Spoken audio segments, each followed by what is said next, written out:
Minto మార్లే సంస్కరణ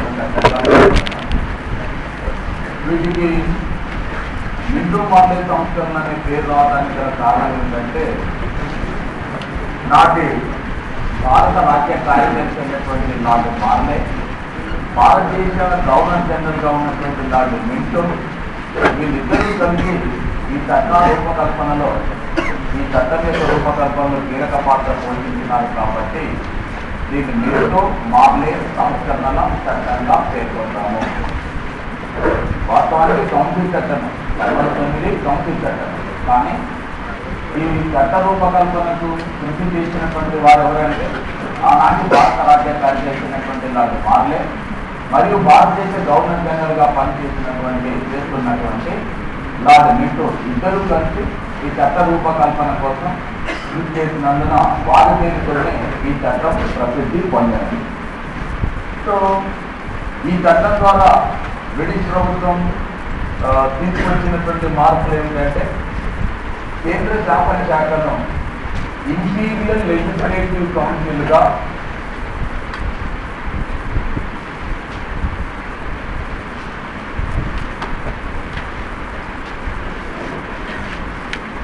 assembly లేదా కౌన్సిల్గా పేరు మార్చడం జరిగింది. అదేవిధంగా దీంట్లో ఉండేటటువంటి సభ్యుల సంఖ్యను కూడా 60కి పెంచడం జరిగింది.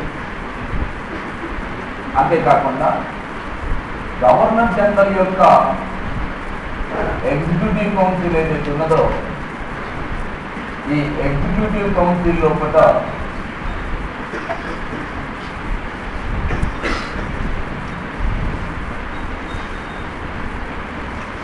మొదటిసారిగా ఒక భారతీయునికి ప్రాతినిధ్యం కల్పిస్తున్నారు. ఆ ప్రాతినిధ్యం పొందినటువంటి మొదటి వ్యక్తి సత్యేంద్ర ప్రసాద్ సిన్హా, ఎస్పీ సిన్హా అనే వ్యక్తికి మొదటిసారిగా ఎగ్జిక్యూటివ్ కౌన్సిల్లో భారతీయునికి ప్రాతినిధ్యం కల్పించినారు. 1861 కౌన్సిల్ చట్టాన్ని మొదలుకొని ఇప్పటి వరకు కూడా లెజిస్లేటివ్ కౌన్సిల్లో భారతీయులకు ప్రాతినిధ్యం కల్పించినారు తప్ప ఎగ్జిక్యూటివ్ కౌన్సిల్ కార్యనిర్వాహక మండలిలో భారతీయులకు ప్రాతినిధ్యం కల్పించలేదు. కానీ 1909 మింటో మార్లే సంస్కరణ ద్వారా మొదటిసారిగా భారతీయులకు ప్రాతినిధ్యం కల్పించినారు. అలా ప్రాతినిధ్యం పొందినటువంటి మొదటి వ్యక్తి సత్యేంద్ర ప్రసాద్ సిన్హా. అలాగే మన దేశంలో చాలా పరిమితమైనటువంటి ప్రాతిపదిక పైన ఓటు హక్కును ప్రవేశపెట్టినారు. చాలా పరిమితమైనటువంటి ప్రాతిపదిక పైన ఓటు హక్కును కల్పించడం జరిగింది. అలాగే ముస్లింలకు మతపరంగా ప్రత్యేక నియోజకవర్గాలని ఏర్పాటు చేయడం జరిగింది.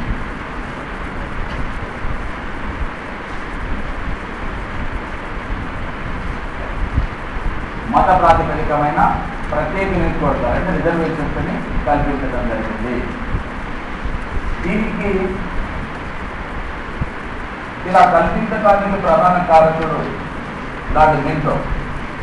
కాబట్టి లార్డ్ మింటోను మన దేశంలో మత ప్రాతిపదిక నియోజకవర్గాలకు పితామహుడిగా వర్ణిస్తారు. భారతదేశంలో లార్డ్ మింటోను మత ప్రాతిపదిక పరమైన నియోజకవర్గాలకు పితామహుడిగా వర్ణిస్తాను. అయితే ఇక్కడ మనం గమనించాల్సినటువంటి అంశం ఏంటంటే అసలు ఈ చట్టం ఏ సందర్భంలో తీసుకొచ్చారు అంటే ఒకవైపున భారత జాతీయ కాంగ్రెస్లో సూరత్ చీలితో వచ్చి అతివాదులు మితవాదులుగా చీలిపోయినారు. మితవాదులను సంతృప్తి పరచాల్సినటువంటి అవసరం ఉంది. అలాగే భారత జాతీయోద్యమంలో ఒక ప్రధానమైన చీలిక డివైడ్ అండ్ రూల్ అనే పేరు మీద హిందువులు ముస్లింలను వేరు చేసే ప్రయత్నం చేసినారు. ఆ క్రమంలో ముస్లిం లీగ్ అనే సంస్థ స్థాపించబడింది. అందువలన వాళ్ళకు ప్రత్యేకమైన నియోజకవర్గాలను ఏర్పాటు చేసే ప్రయత్నం చేస్తున్నారు. సో ఈ చట్టము ముఖ్యంగా ఈ పరిమితమైనటువంటి ఓటు హక్కు వాస్తవానికి భారతీయులకు ఓటు హక్కు అంటే ఏదో తెలియదు. కానీ బ్రిటిష్ వాడు మొదటిసారిగా మన దేశంలో మనకు ఓటు హక్కు అంటే ఏమిటో, ఓటు హక్కు అనేది ఒక ప్రజాస్వామిక లక్షణం. ప్రజాస్వామిక లక్షణం అది ప్రజాస్వామిక లక్షణంగా ఎప్పుడు ఉంటుందంటే అందరికీ కల్పిస్తే అది ప్రజాస్వామిక లక్షణం, కొంతమందికే కల్పించినప్పుడు అది ప్రజాస్వామిక లక్షణం కాదు. అయినంత మాత్రాన ఓటు హక్కు అనేటటువంటి దాన్ని పూర్తిగా తీసివేయడానికి అవకాశం లేదు. కాబట్టి భారతదేశంలో మొదటిసారిగా భారతీయులకు ఓటు హక్కు అనే పద్ధతిని ప్రవేశపెట్టిన ఘట్టం బ్రిటిష్ వారికి దక్కుతుంది. అయితే ఇది పరిమిత ప్రాతిపదికన ఎందుకు చెప్పినామంటే, బాంబేలో ఒక 3 లక్షల మంది నివసించేటటువంటి ప్రాంతంలో కేవలం 14 మందికి ఓటు హక్కు కల్పిస్తున్నారు. అంటే ఆ రోజులలోనే సంవత్సరానికి, అంటే ఆల్మోస్ట్ 100 సంవత్సరాలకు పూర్వం ఆ రోజులలోనే 3 లక్షల టర్నోవర్ ఉండాలి, ఆదాయం. ఆ రోజులలో 100 సంవత్సరాల క్రితం 3 లక్షల ఆదాయం టర్నోవర్ కలిగినటువంటి వాళ్ళు ఎంతమంది ఉంటారు అనేది ఆలోచించారు. యూనివర్సిటీలో ఉన్న ప్రొఫెసర్లకు, మతాధిపతులకు, భూస్వాములకు, వ్యాపార వాణిజ్య వర్గాల్లో ఉండేటటువంటి వారికి కొద్ది మందికి మాత్రమే ఓటు హక్కు కల్పించడం జరిగింది. చాలా చాలా చాలా పరిమిత ప్రాతిపదిక పైన ఓటు హక్కు కల్పించినారు. ఇకపోతే ముస్లింలకు ప్రత్యేక నియోజకవర్గాలు. ఇది అంటే ఈ ముస్లింలకు ప్రత్యేక నియోజకవర్గాలు కల్పించే ఉద్దేశం ఏంటంటే, ముస్లింల మీద బ్రిటిష్ వారికి ఉండేటటువంటి అభిమానము లేకపోతే వాళ్ళ అభివృద్ధిని కాదు, హిందూ ముస్లింలు ఇద్దరిని వేరు చేయాలంటే ఇది ఒక మార్గంగా తీసుకొని ముస్లింలకు ప్రత్యేక నియోజకవర్గాలు కల్పించినారు. దీనిపైన లార్డ్ మార్లే బ్రిటిష్ పార్లమెంటులో వివరణ ఇచ్చినాడు అన్నమాట.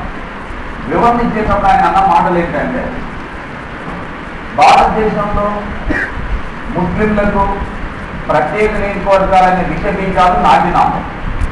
భారతదేశంలో ముస్లింలకు ప్రత్యేక నియోజకవర్గాలనే విష బీజాలు నాటినాము. ఇక పంటంత చేతిగా ఉంటుందో చూడాలి అన్న. అంటే భారతదేశంలో ముస్లింలకు ప్రత్యేక నియోజకవర్గాల విష బీజాలు ఆల్రెడీ నాటినాము. ఇక దాని పంటంత చేదుగా ఉంటుందో చూడాలి. పంట చేదు మనకి ఎప్పుడు తెలిసిందంటే 1947లో స్వాతంత్రం వచ్చేటప్పుడు, భారతదేశం విడిపోయినప్పుడు, మత ప్రాతిపదిక మీద విడిపోయినప్పుడు పంట చేదు మనకు అర్థమైంది. అంటే 40 సంవత్సరాల తర్వాత జరగబోయే మార్పును కూడా బ్రిటిష్ వాడు ముందుగానే ఊహించి భారతదేశాన్ని ఉన్నంత కాలం ఇక్కడ విభజించి పాలించినాడు. వెళ్ళేటప్పుడు కూడా divide and rule and divide and field అనమాట. వెళ్ళేటప్పుడు కూడా భారతదేశాన్ని విభజించే వెళ్ళటం జరిగింది. సో ఈ మత ప్రాతిపదికమైన నియోజకవర్గాలకు పితామహుడిగా పేర్కొన్నటువంటి వ్యక్తి ఎవరంటే లార్డ్ మింటో. నాటి భారతదేశ గవర్నర్ జనరల్గా పనిచేసినటువంటి లార్డ్ మింటో దీని రూపకల్పనలో కీలక పాత్ర పోషించినాడు. కాబట్టి ఇతన్ని మత ప్రాతిపదిక నియోజకవర్గాలకు పితామహుడిగా వర్ణిస్తుంటాము. ఈ చట్టం భారతీయులకు ఎలాంటి సంతృప్తిని కలిగించలేదు. ఎవరైనా సరే ఈ చట్టం పట్ల అసంతృప్తితోనే ఉన్నారు. ఈ టైంలో అంటే ఈ చట్టాన్ని ప్రవేశపెట్టినటువంటి సమయంలో కనీసం ముస్లింల నుంచి కూడా సరి అయినటువంటి ప్రతిస్పందన రాలేదు. తర్వాత కాలంలో దీని యొక్క ప్రభావం చూపింది తప్ప స్టార్టింగ్ లేదు. ఈ టైంలో మహమ్మద్ అలీ జిన్నా భారత జాతీయ కాంగ్రెస్లోనే ఉన్నాడనే విషయాన్ని కూడా మనం మర్చిపోకూడదు. పాకిస్తాన్ పితామహుడిగా పేర్కొనబడేటటువంటి మహమ్మద్ అలీ జిన్నా ఈ చట్టాన్ని ప్రవేశపెట్టినప్పుడు ఈ చట్టం వల్ల వచ్చే ప్రయోజనం ఏమీ లేదు అని చెప్పి అతను ఆ టైంలో భారత జాతీయ కాంగ్రెస్ పార్టీలోనే సభ్యుడిగా కొనసాగుతున్నాడనే విషయాన్ని మనం మర్చిపోకూడదు. ఓకే, దీని తర్వాత 1911లో ఒక 3 ముఖ్యమైనటువంటి విషయాలు జరిగినవి. ఈ ముఖ్యమైనటువంటి అంశాలని మనం సంఘటనలు కానీ అంటే ఒక బిట్టు కానీ మనం గుర్తుంచుకోవాల్సినటువంటి అవసరం ఉంది. ఒకటి, భారతదేశ రాజధానిని కలకత్తా నుంచి ఢిల్లీకి మార్చడం జరిగింది బ్రిటిష్ వారు. భారతదేశ రాజధానిని ఎక్కడి నుంచి ఎక్కడికి మార్చినాడు? కలకత్తా నుంచి ఢిల్లీ. ఒకటి. రెండో విషయం ఏంటంటే బెంగాల్ విభజనను రద్దు చేసినారు. 1905లో బెంగాల్ని లార్డ్ కర్జన్ రెండుగా విభజించినాడు. లార్డ్ కర్జన్ విభజించినటువంటి విభజనను రద్దు చేసి ఒకటిగా చేసినటువంటి వ్యక్తి లార్డ్ హార్డింగ్. లార్డ్ హార్డింగ్ అనేటటువంటి వాడు భారతదేశ గవర్నర్ జనరల్గా ఉన్నటువంటి కాలంలో భారతదేశం యొక్క రాజధాని కలకత్తానికి ఢిల్లీకి మార్చున్నారు. ఒకటి. రెండు, బెంగాల్ విభజనని రద్దు చేసినారు. ఈ రెండు మార్పులతో పాటు మనకు చారిత్రాత్మకంగా ఒక ఇంపార్టెంట్ అయిన సంఘటన ఏంటంటే 1911లో కలకత్తాలో జరిగినటువంటి భారత జాతీయ కాంగ్రెస్ సమావేశంలో జనగణమనను మొదటిసారిగా ఆలపించింది కూడా ఇక్కడే. రవీంద్రనాథ్ ఠాగూర్ రచించినటువంటి జనగణమన ఈనాడు మనం జాతీయ గీతంగా వాడేటటువంటి దానిని మొట్టమొదటిసారిగా భారత జాతీయ కాంగ్రెస్ ఈ కలకత్తాలో జరిగినటువంటి సమావేశం సందర్భంగానే ఆలోచించడం జరిగింది. ఈ మూడు కూడా 1911 జరిగినటువంటి ముఖ్యమైన సంఘటనగా పేర్కొనవచ్చును. దీని తర్వాత 1914 నుంచి 1918 వరకు ప్రపంచంలో ఒక ముఖ్యమైనటువంటి సంఘటన జరిగింది. ఇది మొదటి ప్రపంచ యుద్ధం. అయితే ఈ మొదటి ప్రపంచ యుద్ధానికి మనకు సంబంధం ఏమిటి అంటే, మొదటి ప్రపంచ యుద్ధ సందర్భంగా బ్రిటిష్ వాడు మనకు ఒక హామీని ఇచ్చినాడు. ఏమనంటే, మొదటి ప్రపంచ యుద్ధం కంప్లీట్ అయిపోయిన తర్వాత యుద్ధం పూర్తి కాగానే మీకు డొమినియన్ స్టేటస్తో కూడుకున్న డొమినియన్ స్టేటస్ అంటే అధినివేశ ప్రతిపత్తి, ఇంగ్లీషు తెలుగు. అధినివేశ ప్రతిపత్తి అంటే పాక్షిక స్వాతంత్రం. పాక్షిక స్వాతంత్రం అంటే పరిమితమైన అధికారాలు భారతీయులకు ఇవ్వడం అని అర్థం. అదే ఒకటి. డొమినియన్ స్టేటస్ అన్నా, అధినివేశ ప్రతిపత్తి అన్నా, పాక్షిక స్వాతంత్రం అన్నా, పరిమిత అధికారాలు బదిలీ అన్నా, ఈ నాలుగు కూడా ఒకటే. సో ఎందుకని బ్రిటిష్ వాడికి హామీ ఇస్తున్నారు అంటే, మొదటి ప్రపంచ యుద్ధంలో భారతీయులు బ్రిటిష్ వారిని సమర్థించినట్లయితే, భారత సైనికులు బ్రిటన్ తరఫున యుద్ధంలో పాల్గొన్నట్లయితే, యుద్ధంలో మీరంతా కూడా మా తరఫున యుద్ధం చేసినట్లయితే, యుద్ధం ముగియగానే మీకు ఈ పాక్షిక స్వాతంత్రం, పరిమిత అధికారాలతో కూడుకున్న స్వాతంత్రాన్ని మీకు బదిలీ చేస్తామని చెప్పి బ్రిటిష్ వాడు మనకు హామీని ఇచ్చినారు. ఈ హామీ ఇచ్చినప్పుడు మన వాళ్ళంతా దీన్ని నమ్మినారు కూడా. మహాత్మా గాంధీ తర్వాత రవీంద్రనాథ్ ఠాగూర్ లాంటి వాళ్ళు మనం ఇప్పుడు ఈ టైంలో బ్రిటిష్ వారికి కష్టకాలంలో ఉన్నారు కాబట్టి మనం సహకరించాలని చెప్పి మొదటి ప్రపంచ యుద్ధంలో భారతదేశం బ్రిటిష్ వారికి హృదయపూర్వకంగా మనం సమర్థించాల్సినట్టు, ఆర్టికల్గా మనం వాళ్ళని సపోర్ట్ చేయాల్సినటువంటి అవసరం ఉందని చెప్పి విరుదిస్తే, బ్రిటిష్ ప్రభుత్వం గాంధీకి కైజర్ ఏ కింగ్ అనేటటువంటి బిరుదునిచ్చి సత్కరించినది. అదేవిధంగా రవీంద్రనాథ్ ఠాగూర్కు నైట్హుడ్ లేదా సాలా అనేటటువంటి బిరుదునిచ్చి కూడా సత్కరించడం జరిగింది. సరే, మన వాళ్ళంతా యుద్ధంలో బ్రిటిష్ వారిని సహకరించినారు. కానీ ఇక్కడ బాలగంగాధర్ తిలక్, శ్రీమతి అనిత చంద్రులు 1916లో యుద్ధం జరుగుతున్న కాలంలోనే హోమ్ రూల్ ఉద్యమాన్ని నిర్వహించడం జరిగింది. హోమ్ రూల్ ఉద్యమం అంటే స్వయం పాలన ఉద్యమం అనేటటువంటి దాన్ని నిర్వహించడం జరిగింది. అయితే యుద్ధం వచ్చింది. భారతీయులు ఎంతో ఆతృతగా ఎదురు చూస్తున్నారు. బ్రిటిష్ వాడు ఇచ్చిన హామీ మేరకు భారతీయులకు ఏదో ఒక మేలు చేస్తారనే ఉద్దేశంతో ఎదురు చూస్తున్నారు. కానీ దీనికి బదులుగా 1919లో బ్రిటిష్ ప్రభుత్వం రౌలట్ చట్టాన్ని తీసుకురావడం జరిగింది.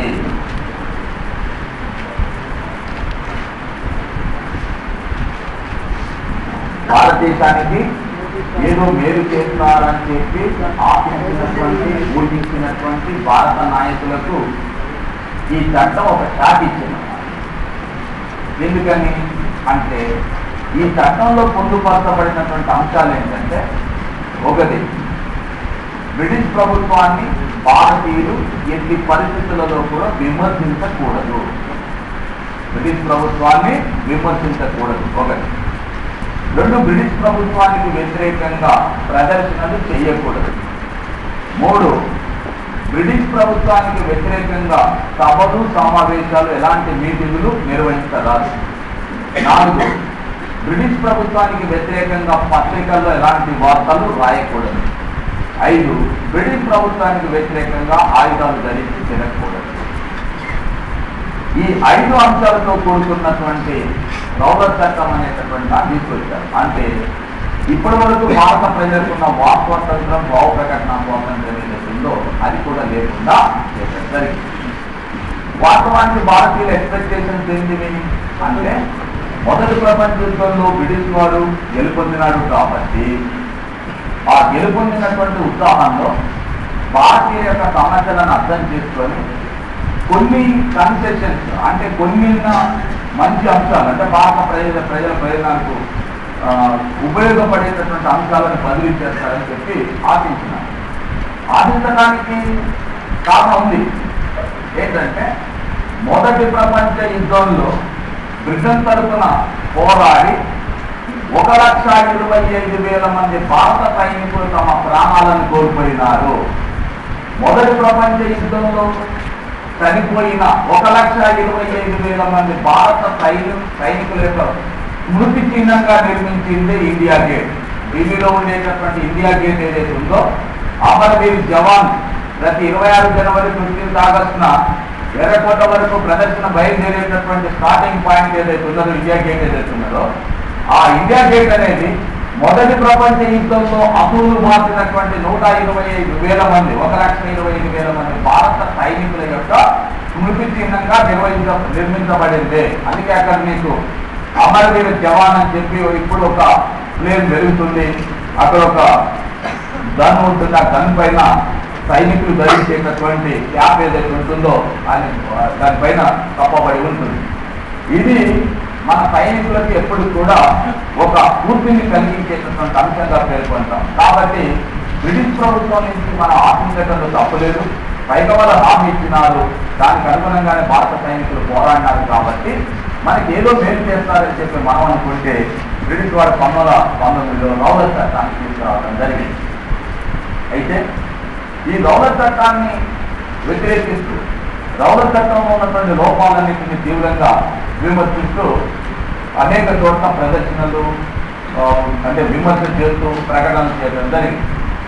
ఈ ప్రకటన చేసినప్పుడు పంజాబ్ రాష్ట్రంలో సత్యపాల్ కిషోర్ అనేటటువంటి జాతీయోద్యమ నాయకుడిని అరెస్ట్ చేసి జైల్లో పెట్టినారు. అరెస్ట్ చేసి జైల్లో పెడితే ఈ చట్టాన్ని, సత్యపాల్ కిషోర్ యొక్క అరెస్టుని, ఈ రెండింటిని నిరసిస్తూ ప్రజలంతా కూడా అమృత్సర్లో ఉన్నటువంటి జలియన్వాలా బాగ్ అనేటటువంటి పార్కులో చాలా ప్రశాంతంగా సమావేశమై ఈ అంశం పైన చర్చిస్తుంటారు. ఆ జలియన్వాలా బాగ్ అనేది దాని చుట్టూ కూడా ఈ బిల్డింగ్ కంటే ఎత్తైనటువంటి గోడలు ఉంటాయి. చుట్టూ ఒక చిన్న ఇరుకైనటువంటి దారి ఉంటుంది. అక్కడి నుంచి తప్ప లోపలికి వెళ్ళడం కానీ బయటికి వెళ్ళడం కానీ సాధ్యం కాదు. అలాంటి చోటికి ఈ జనరల్ డయ్యర్ తన మరపిరంగులను తీసుకొచ్చి పెట్టి ముందస్తు హెచ్చరిక లేకుండానే విచక్షణ రహితంగా కాల్పులు జరపడం జరిగింది. దాంట్లో ఆల్మోస్ట్ 876 మంది వరకు చనిపోయినారు. అంటే బ్రిటిష్ ప్రభుత్వం మొదటి ప్రపంచ యుద్ధంలో మనం బ్రిటిష్ వారికి సహకరించిన దానికి మేలు చేయకపోగా భారత ప్రజలకు పెద్ద ఉపద్రవాన్ని కీడును తలపెట్టినారని చెప్పి చెప్పవచ్చు. భారత ప్రజలంతా ఎదురు చూస్తున్నారు. జనరల్ డయ్యరు తన అధికారాన్ని, తన పదవిని దుర్వినియోగం చేసి భారత ప్రజల ప్రాణాలు తీసినారు. కాబట్టి ఇతన్ని బ్రిటిష్ ప్రభుత్వం శిక్షిస్తుంది అని చెప్పి ఎదురు చూస్తే జనరల్ డయ్యర్ని లండన్కి పిలిపించి, శబాష్, వెరీ గుడ్, భారతదేశంలో బ్రిటిష్ సామ్రాజ్య సంరక్షకుడు అనేటటువంటి బిరుదునిచ్చి ఒకసారి మరీ భుజం ధరించి మరి భారతదేశాన్ని పంపడం జరిగింది. ఇక దీని పట్ల అసంతృప్తి చెందినటువంటి ఒక వ్యక్తి జనరల్ డయ్యరు ఈ పదవి విరమణ చేసి లండన్ వెళ్ళిపోయిన తర్వాత ఓ రూమ్ కిరాయి తీసుకొని 7 సంవత్సరాలు రూమ్ కిరాయి తీసుకొని అక్కడ ఉండి జనరల్ డయ్యర్ని కాల్చి చంపడం జరిగింది. అతనే ఉద్ధమ్ సింగ్ అనేటటువంటి వ్యక్తి, అతని పేరు మీద ఇప్పుడు ఉత్తరప్రదేశ్లో ఉద్ధమ్ సింగ్ నగర్ అనేటటువంటి జిల్లా పేరును కూడా ఏర్పాటు చేయడం జరిగింది. సరే, ఈ సంఘటనలన్నీ కూడా అంటే మొదటి ప్రపంచ యుద్ధంలో వారు మనల్ని మోసం చేసినటువంటి పద్ధతి, ఆ తర్వాత జలియన్వాలా బాగ్ దురంతం జరిగినటువంటి సంఘటన, వీటన్నిటిని దృష్టిలో పెట్టుకొని బ్రిటిష్ ప్రభుత్వం అంటే భారత ప్రజల నుంచి వచ్చినటువంటి అసంతృప్తి, తీవ్ర వ్యతిరేకత, ఈ సంఘటనతో జరిగినటువంటి మానవ హోమం ఇవన్నీ కూడా భారతీయుల్లో చాలా తీవ్ర అసంతృప్తి తీసుకురావడానికి కారణమైనవి. అయితే ఈ టైంలో స్వాతంత్రోద్యమాన్ని నెక్స్ట్ భారత ప్రజలను కూడా సంతృప్తి పరచాలన్న ఉద్దేశంతోనే 1919లో మాంటేగ్ కింగ్స్ఫోర్డ్ సంస్కరణల చట్టం అని ఒక ప్రత్యేకమైనటువంటి చట్టాన్ని ప్రవేశపెట్టడం జరిగింది.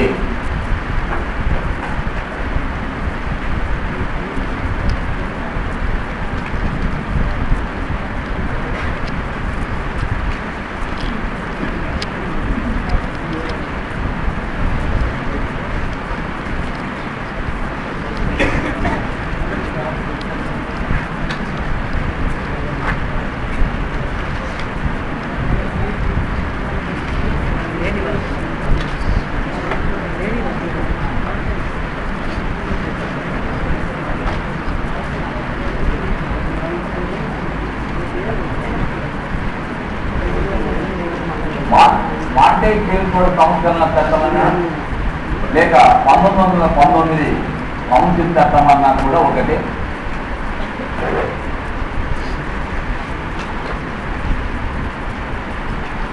1919 కౌన్సిల్ చట్టము లేదా 1919 మాంటేగ్ కింగ్స్ఫోర్డ్ సంస్కరణల చట్టం, ఏదైనా ఒకటి. మాంటేగ్ అనేవాడు ఆనాడు లండన్లో ఉన్నటువంటి భారత రాజ్య కార్యదర్శి, కింగ్స్ఫోర్డ్ అనేవాడు మన దేశంలో ఉన్నటువంటి గవర్నర్ జనరల్. వీరిద్దరూ కూడా ఈ చట్ట రూపకల్పనలో కీలక పాత్ర పోషించినారు. కాబట్టి దీనికి 1919 కౌన్సిల్ చట్టం అని సాధారణంగా చెప్పిన దీన్ని మాంటేగ్ కింగ్స్ఫోర్డ్ సంస్కరణల చట్టం అని కూడా పేర్కొంటారు. అయితే ఈ చట్టం భారతదేశంలో అనేక మార్పులు తీసుకురావటానికి కారణం. 1919 చట్టము బ్రిటిష్ ప్రభుత్వం ప్రవేశపెట్టిన చట్టాలలో ఒక ముఖ్యమైనటువంటి చట్టంగా పేర్కొనవచ్చును.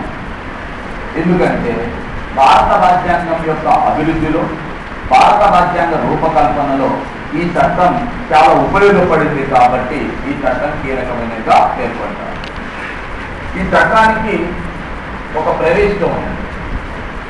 ఆ ప్రవేశికలో ఏమని రాస్తున్నారంటే, భారతదేశంలో బాధ్యతాయుతమైన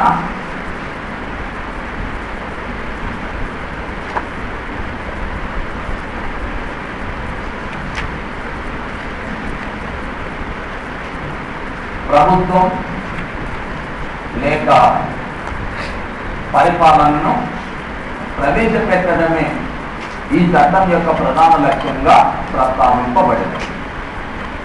1919 చట్టం యొక్క ప్రవేశికలో రాసినటువంటి మొదటి సెంటెన్స్ ఏంటంటే, భారతదేశంలో బాధ్యతాయుతమైన ప్రభుత్వాన్ని ప్రవేశపెట్టడమే ఈ చట్టం యొక్క ప్రధాన లక్ష్యం. ఈ సెంటెన్స్ ఇది చెప్తున్నాను, ఇది గుర్తుంచుకోండి. నెక్స్ట్ మళ్ళీ వస్తుంది, మళ్ళీ మళ్ళీ మళ్ళీ వస్తుంది. కాబట్టి ఈ బాధ్యతాయుతమైన పాలన అనే పదానికి చాలా అర్థం ఇమిడి ఉంది. అదేంటో తర్వాత కాలంలో దాన్ని విస్తారని తెలుసు.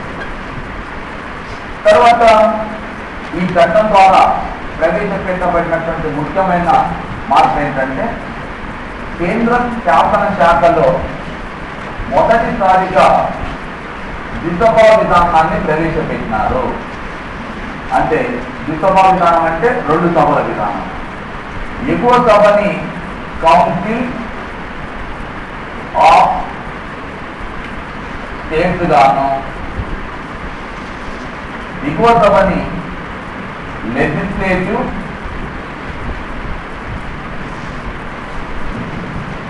అసెంబ్లీగా పేర్కొంటూ దిశభా విధానాన్ని ఏర్పాటు చేసినారు. ఒకటి. రెండో అంశం ఏంటంటే ప్రభుత్వం యొక్క అధికారాలను కేంద్ర రాష్ట్రాల మధ్య విభజన చేస్తూ కేంద్ర ప్రభుత్వానికి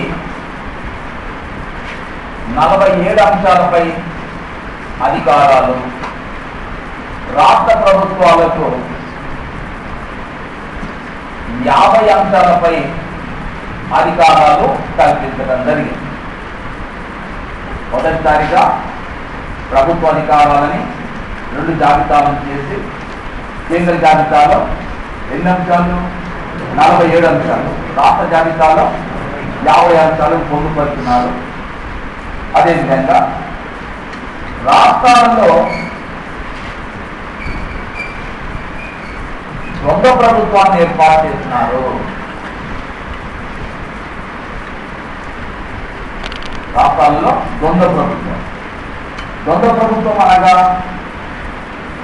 ఈ ప్రభుత్వ పరిపాలనకు సంబంధించిన అధికారాలని 2 జాబితాలుగా విభజించినారు. ఒకటి రిజర్వ్డ్ జాబితా, రెండోది ట్రాన్స్ఫర్డ్ జాబితా. రిజర్వ్డ్ జాబితా మరియు ట్రాన్స్ఫర్డ్ జాబితానే 2 జాబితాలుగా విభజించడం జరిగింది. రిజర్వ్డ్ జాబితా అంటే ట్రాన్స్ఫర్డ్ నేను వివరిస్తాను. అలాగే 1909 చట్టం ద్వారా ముస్లింలకు సపరేట్గా రిజర్వేషన్స్ కల్పిస్తే ఈ చట్టం ద్వారా సిక్కులకు ప్రత్యేకమైన నియోజకవర్గాలని ఏర్పాటు చేస్తున్నారు. 1909 చట్టం ద్వారానేమో ముస్లింలకు కల్పించినారు, ఇక్కడనేమో సిక్కులకు ప్రత్యేక నియోజకవర్గాలని ఏర్పాటు చేయడం జరిగింది. అలాగే రాష్ట్రాలలో శాసనసభలను విస్తరించడం జరిగింది.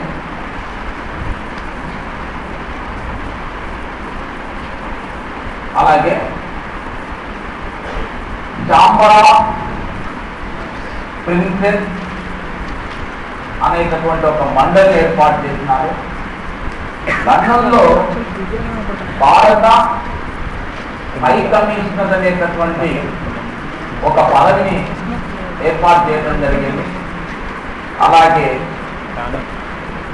ఆడిటర్ జనరల్ అనే పదవిని కూడా ఏర్పాటు చేయడం జరిగింది. ఇలా ఏర్పాటు చేస్తూనే ఈ చట్టం చివరిలో ఇంకొక అంశం కూడా ప్రస్తావించున్నారు. ఈ చట్టం యొక్క అమలు తీరును పర్యవేక్షించడం కోసం 10 సంవత్సరాల తర్వాత ఒక ప్రత్యేకమైన కమిషన్ను ఏర్పాటు చేస్తామని కూడా ఈ చట్టంలోనే పేర్కొనడం జరిగింది. ఇవి మనం ఒక్కొక్క అంశాన్ని అంటే చర్చించాలి. దిశభా విధానం 2 సభలు, కేంద్ర శాఖలో 2 సభలు, ఒకటి council of states, 2 legislative assembly. Council of states అనేది ఇప్పుడు ప్రస్తుతం ఏ సభగా ఇది పనిచేస్తుంది? రాజ్యసభ. విషయం ఏంటంటే రాజ్యసభ అనేది హిందీ పదము, ఇప్పటికీ కౌన్సిల్ ఆఫ్ స్టేట్స్ అంటారు ఇంగ్లీష్లో. ఇవాళ కేంద్రంలో ఉన్న రాజ్యసభ ఏదైతే ఉన్నదో రాజ్యసభని ఇంగ్లీష్లో కౌన్సిల్ ఆఫ్ స్టేట్స్ అంటారు. దీన్ని 1919 చట్టం ద్వారా ఏర్పాటు చేస్తున్నారు. అవాళ ఇంగ్లీష్లో ఏ కౌన్సిల్ ఆఫ్ స్టేట్స్ అనేది పేర్కొన్నారో ఇవాళ కూడా అదే కౌన్సిల్ ఆఫ్ స్టేట్స్ అనే పేరుతో పిలుస్తున్నాము. ఈ కౌన్సిల్ ఆఫ్ స్టేట్స్ లో 60 మంది సభ్యులు ఉండేవారు.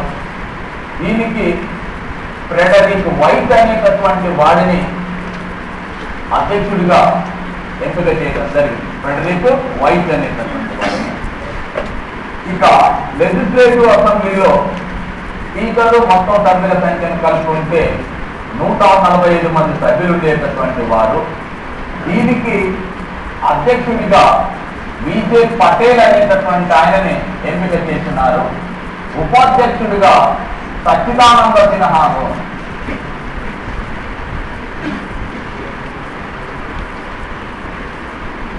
ఎంపిక చేయడం జరిగింది. దీనికి legislative assembly.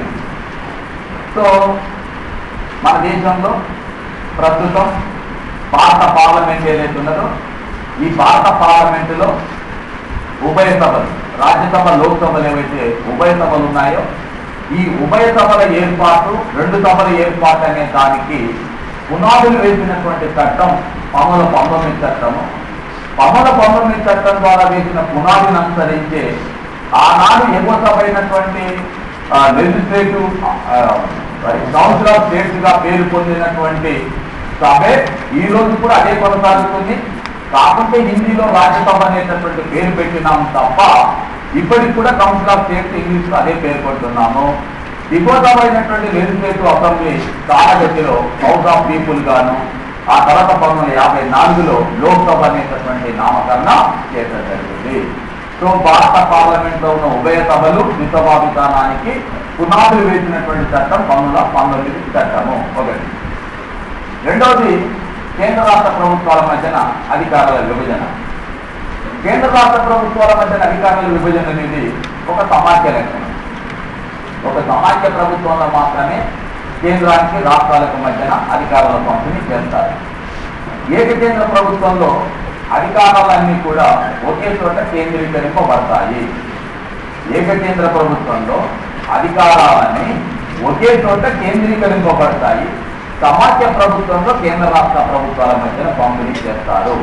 First time British వారు ప్రభుత్వ అధికారాలని రెండు జాబితాలను చేసి కేంద్ర జాబితా, రాష్ట్ర జాబితా అనేటటువంటి రెండు జాబితాలను చేస్తూ 47 అంశాలపైన అధికారాలు కేంద్ర ప్రభుత్వానికి, 50 అంశాలపైన అధికారాలను రాష్ట్రాలకు కేటాయించడం ద్వారా మన దేశంలో సమాఖ్య అనేటటువంటి భావనకు పునాదులు వేసిన చట్టంగా పేర్కొనవస్తున్నాం.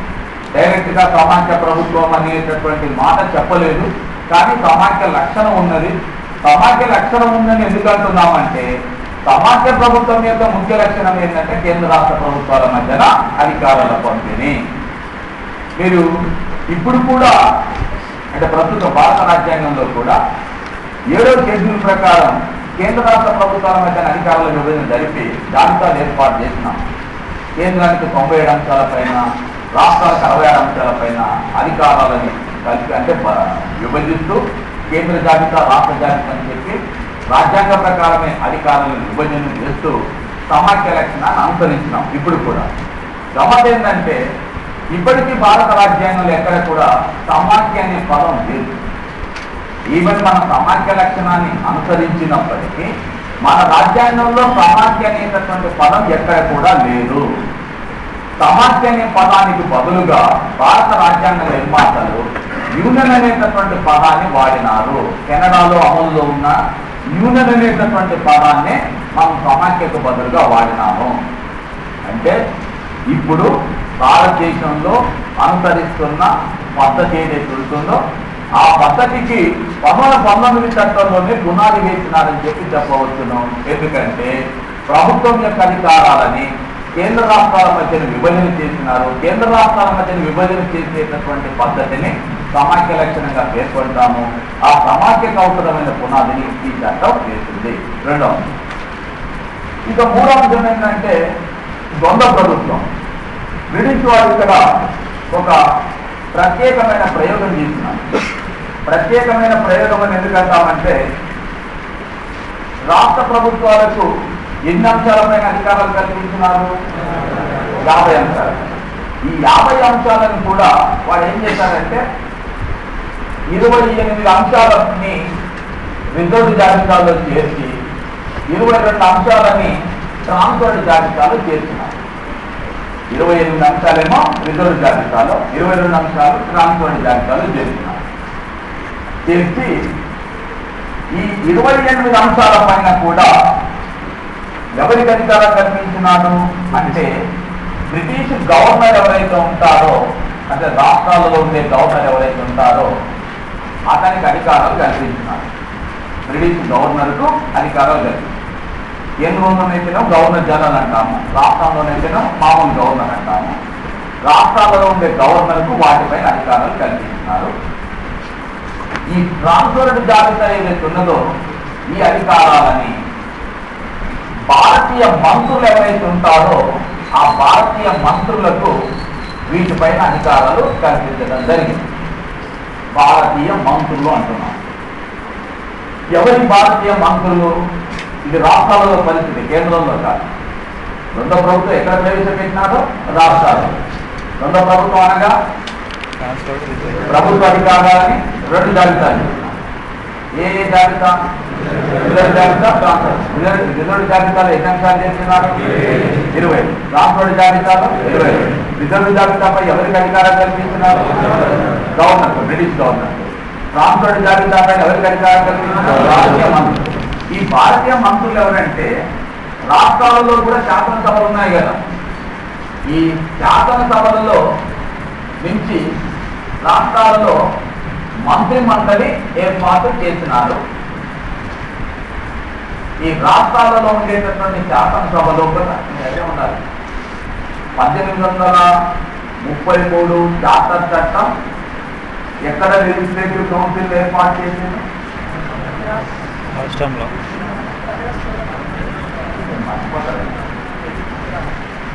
1833 చార్టర్ చట్టము కేంద్ర లెజిస్లేటివ్ కౌన్సిల్ ఏర్పాటు చేసింది. 1861 కౌన్సిల్ చట్టము రాష్ట్రాలలో లెజిస్లేటివ్ కౌన్సిల్ ఏర్పాటు చేసింది. అయితే వచ్చింది ఎప్పుడన్నా? కేంద్రంలో లెజిస్లేటివ్ కౌన్సిల్ ఎప్పుడు ఏర్పాటు చేసినారు? 1833 చార్టర్ చట్టం. రాష్ట్రాలలో 1861 కౌన్సిల్ చట్టం. ఆ ఏర్పాటు చేసినప్పుడు 5, 7, 10 మంది ఇట్లా ఏర్పాటు చేసినారు. కాలగతిలో ఒక్కొక్క చట్టం ద్వారా మార్పులు చేస్తూ రావడంతో ఇప్పుడు మీకు కేంద్ర శాసనసభలో కూడా చూడండి, మింటో మార్లే సంస్కరణల ద్వారా 60 మంది పెంచినారు. కానీ మింటో మార్లే సంస్కరణ 1909లో వచ్చినాయి. దానికంటే ముందు వచ్చిన చట్టం 1892 కౌన్సిల్ చట్టం. 1892 కౌన్సిల్ చట్టంలో కేంద్ర శాసనసభ సభ్యుల సంఖ్య ఎంత? 16. కానీ మింటో మార్లే సంస్కరణలు వచ్చేసరికి 60కి పెంచినారు. ఇప్పుడు 1919 మాండేట్ జెమ్స్ఫోర్డ్ సంస్కరణ చట్టానికి వచ్చేసరికి ఎగువ సభలో 60 మంది, దిగువ సభలో 145 మంది పెంచినారు. అలాగే 1861 కౌన్సిల్ చట్టం ద్వారా రాష్ట్రాలలో కూడా పెద్ద రాష్ట్రాలైనటువంటి బాంబే, మద్రాస్, కలకత్తా, యునైటెడ్ ప్రావిన్సెస్ అంటే ఇప్పుడు మనం చెప్పి ఉత్తరప్రదేశ్ ఏదైతే ఇలాంటి రాష్ట్రాలలో శాసనసభలని ఏర్పాటు చేసి అస్సాం కూడా, అస్సాం కూడా చాలా పెద్ద రాష్ట్రం. అస్సాం ఏదైతే ఉన్నదో ఈ రాష్ట్రాలలో శాసనసభలను ఏర్పాటు చేసినారు. వాటిలో ప్రారంభంలో 15 మంది, 20 మంది అంత సభ్యులు ఉండేవారు. కానీ ఈ 1919 చట్టం ద్వారా రాష్ట్ర శాసనసభలో 147కి వెళ్ళింది శాసనసభ సభ్యుల సంఖ్య. వీళ్ళందరినీ ఎవరు ఎన్నుకుంటారు?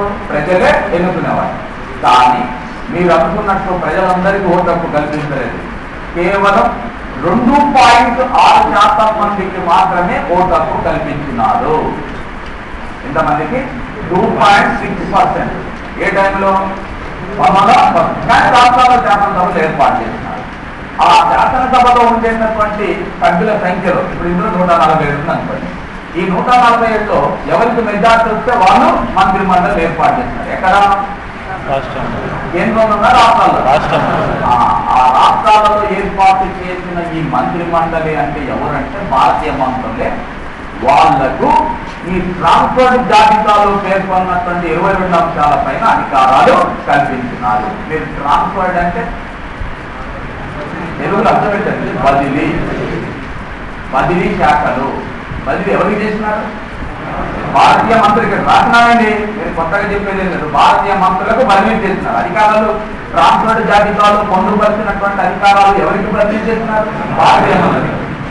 రిజర్వ్ జాబితాలో పేర్కొన్న విషయాలు ఎవరు రిజర్వ్ చేసుకున్నారు? బ్రిటిష్ వాళ్ళు. రిజర్వ్ జాబితాలో ఉన్న అంశాలు రిజర్వ్ చేసుకున్నారంటే బ్రిటిష్ వారికి అధికారాలు రిజర్వ్ చేయబడి ఉన్నాయి. బదిలీ శాఖలు ఎవరికి బదిలీ చేయబడ్డది? భారతీయ మంత్రులు. ఎవరి భారతీయ మంత్రులు అంటే శాసనసభ నుంచి వచ్చినటువంటి వారు. శాసనసభలు ఎవరు ఎన్నుకునేవారు? ప్రజలు ఎన్నుకునేవారు. ప్రజలందరికీ ఓటు హక్కు ఉందంటే లేదు. ఎంతమందికి ఉంది? 2.6% ఉంది. అయినా కూడా శాసనసభ ఉన్నది. 145 మంది శాసనసభ సభ్యులు ఉన్నారు. కాబట్టి ఆ శాసనసభ సభ్యులని ప్రజలు ఎన్నుకునేవాళ్ళు, శాసనసభ మంత్రి మండలి ఎన్నుకునేవారు. ఈ మంత్రి మండలి ఎవరికి బాధ్యత వహించాలి? మళ్ళీ శాసన శాఖకు సమిష్టి బాధ్యత వహించాల్సి ఉంటుంది. మీరు ఈ చట్టం యొక్క ప్రవేశికల గురించి రాసేటప్పుడు ఏమని రాస్తున్నారు?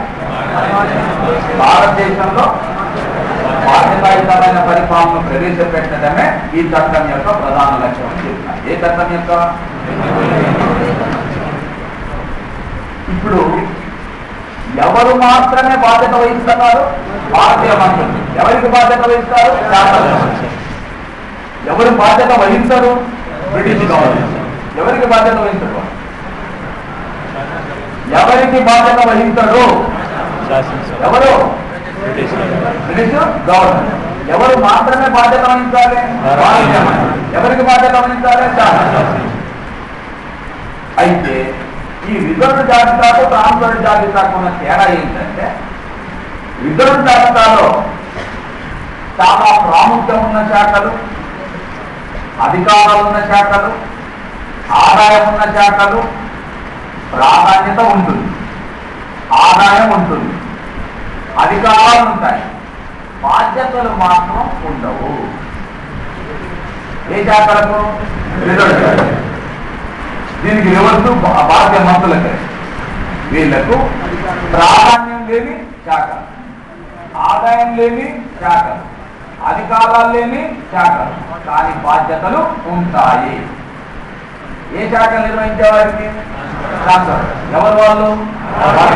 ఎవరికి బాధ్యత వహించాలి? శాసనసభకు బాధ్యత వహించాలి. ఇది ఒక వింతైన ప్రయోగం. ఎందుకు వింతైన ప్రయోగం అంటే, మద్రాసు పరగణాల్లో మంత్రిగా పనిచేసినటువంటి ఎస్పీవై రెడ్డి అని, ఇప్పుడున్న ఎస్పీవై రెడ్డి, అప్పుడు ఇంకొక ఆయన ఏం చెప్పినాడంటే, నేను నీళ్లు లేని నీటిపారుదల శాఖ మంత్రి. నేను ఇక్కడ అంతా నవ్వుకున్నా. నీళ్లు లేని నీటిపారుదల శాఖ మంత్రి ఉంటాడా అంటే ఉన్నారు. బ్రిటిష్ వాడు ఏర్పాటు చేసినాడంట. ఎలా అంటే,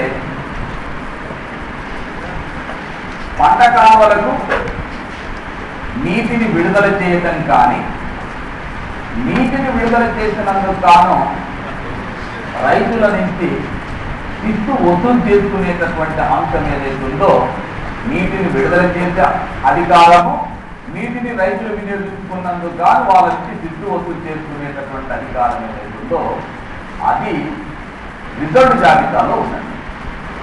ఓకే. ఇకపోతే ఈ పంట కాలంలో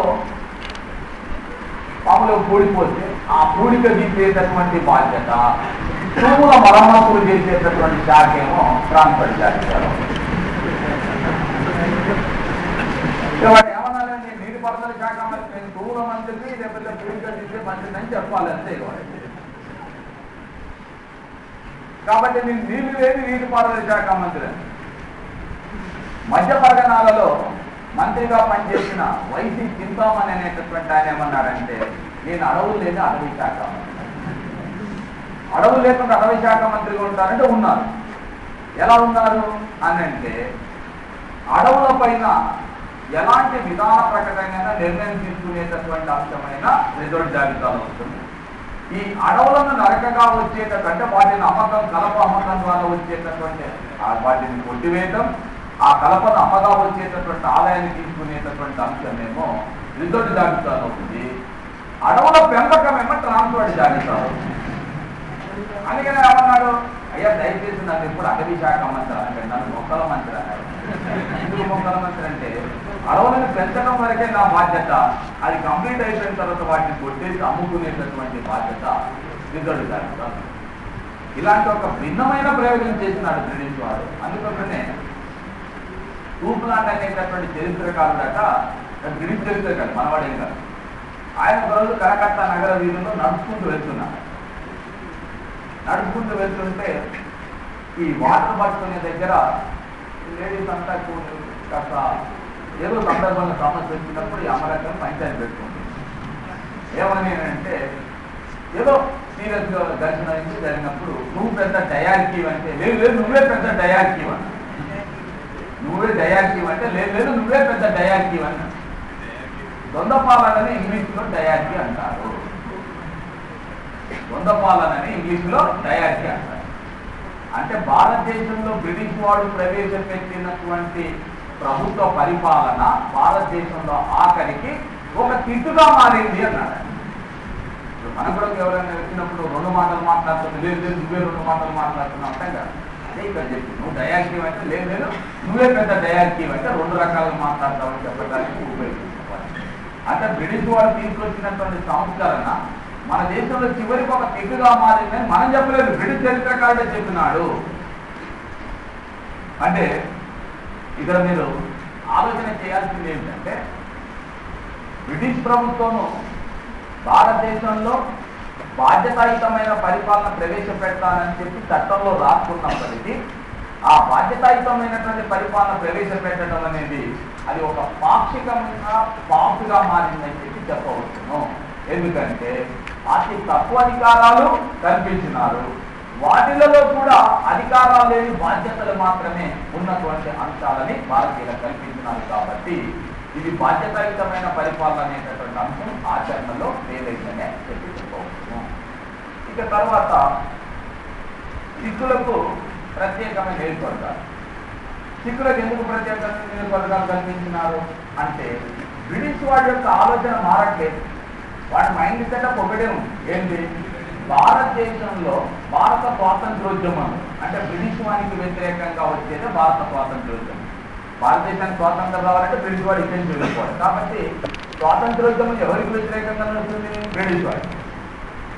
ఆ ఉద్యమంలో ఎవరైతే కీలక పాత్ర పోషిస్తున్నారో వాళ్ళందరినీ కూడా వేరు చేయాలి. ఇది వాని యొక్క లక్ష్యం. విభజించి పాలించాలి. విభజించి పాలించాలంటే సిక్కులను వేరు చేయాలి. ఎందుకంటే సిక్కులు చాలా చాలా పెరేసియస్గా ఉంటారు. మీరు సిక్కులకు మొదటి నుంచి కూడా దేశభక్తి ఎక్కువగానే ఉంటుంది. నేను ఇప్పుడు భారత సైన్యంలో కూడా ఒక 20 లక్షల మంది భారత సైన్యం 22 లక్షల మంది భారత సైన్యం ఉంది అని అంటే దీంట్లో 30% సిక్కులే ఉంటారు. సిక్కు రేంజ్మెంట్ అనేది సపరేట్గా ఉంటుంది.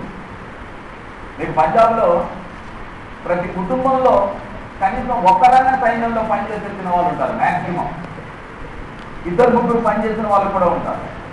ఏ కుటుంబం నుంచి అయినా సైన్యంలో పనిచేసి రాకపోతే వాడు వచ్చి వేస్ట్ గాడిగా చూస్తారట ఆ రాష్ట్రం.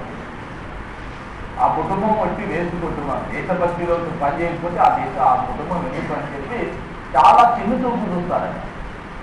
వాళ్ళ రక్తంలోనే ఉంటుంది. ఎవరో చెప్తున్నారు ఎప్పుడు భగత్ సింగ్ తన తండ్రితో కలిసి ఒక సందర్భంలో పొలం దగ్గరికి వెళ్తారు. పొలం దగ్గరికి వెళ్ళినప్పుడు అక్కడ ఈ గోధుమ మొక్కలు వరి మొక్కలు నాటుకుంటారు. అవి నాట్లు వేస్తుంటారు. కానీ నాటుతారు. ఎందుకు ఇవి నాటుతున్నారు? ఇది వరిని గోధుమ మొక్కలను నాటితే ఇవి పిలకలు పెట్టి చాలా పెరిగి పెద్దవై మనకి ఎక్కువ పంటను అందిస్తుంది. కొన్ని నాటితేనే వీటికి పిలకలు వచ్చినట్టే. అట్లయితే మనం తుపాకులు నాటుతానేది ఎక్కువ తుపాకులు అంటే అప్పుడు మనం బ్రిటిష్ వానికి కాల్చి తప్పొస్తుంది. అంటే భగత్ సింగ్ యొక్క చిన్నతనం వాళ్ళకు ఉండేటటువంటి ఆలోచన ఎలాంటిది అనేది ఎప్పుడని ఉదాహరణగా చెప్తుంటారు. తండ్రితో తుపాకులు నాటినట్టయితే ఎక్కువ తుపాకులు వస్తాయి, అప్పుడు మన బ్రిటిష్ వాడిని కాల్చి చంపొచ్చు కదా, వాళ్ళ ఇక్కడికి పంపించవచ్చు కదా అని చెప్పి. అంటే వాళ్ళకి ఫస్ట్ నుంచి కూడా ఆలోచన. అయితే బ్రిటిష్ వాడి ఆలోచన ఏంది? భారతదేశంలో ముస్లింలని హిందువుల నుంచి వేరు చేసే ప్రయత్నం చేస్తున్నారు. ఈ చట్టం ద్వారా సిక్కులను కూడా వేరు చేసినట్లయితే భారత స్వాతంత్రోద్యమానికి ఒక మంచి దెబ్బ తగులుతుంది. మళ్ళీ స్వాతంత్రోద్యమం కొంతకాలం వెనకడుగు వేసుకుని సిక్కులు మొత్తం మనల్ని సమర్థిస్తారన్న ఆలోచనతోని సిక్కులకు ప్రత్యేక నియోజకవర్గాలని ఏర్పాటు చేయడం జరిగింది. అలాగే మనకు ఇక రాష్ట్రాలలో శాసనసభలు విస్తరించిందనే మాట ఇంతకుముందే చెప్పినాం. ఛాంబర్ ఆఫ్ ప్రిన్సెస్ ఇక్కడ మన దేశంలో ఉన్నటువంటి స్వదేశీ సంస్థానాధీశులు ఎవరైతే ఉన్నారో వారందరినీ కూడా సమన్వయపరచడం కోసం ఛాంబర్ ఆఫ్ ప్రిన్సెస్ అనేటటువంటి ఒక మండలిని ఏర్పాటు చేసి దానికి వైస్రాయ్ అధ్యక్షుడిగా పనిచేయడం జరిగింది. లండన్లో భారత హై కమిషనర్, లండన్లో చదువుకునేటటువంటి భారత విద్యార్థుల యొక్క సంక్షేమం కోసం అక్కడ ఒక భారత హై కమిషనర్ అనేటటువంటి పదవిని ప్రత్యేకంగా ఏర్పాటు చేస్తున్నారు. అలాగే ప్రభుత్వం యొక్క ఖర్చులను ఖాతాలను తనిఖీ చేసేటటువంటి ఆడిటర్ జనరల్ అనేటటువంటి పదవిని కూడా ఏర్పాటు చేయడం జరిగింది.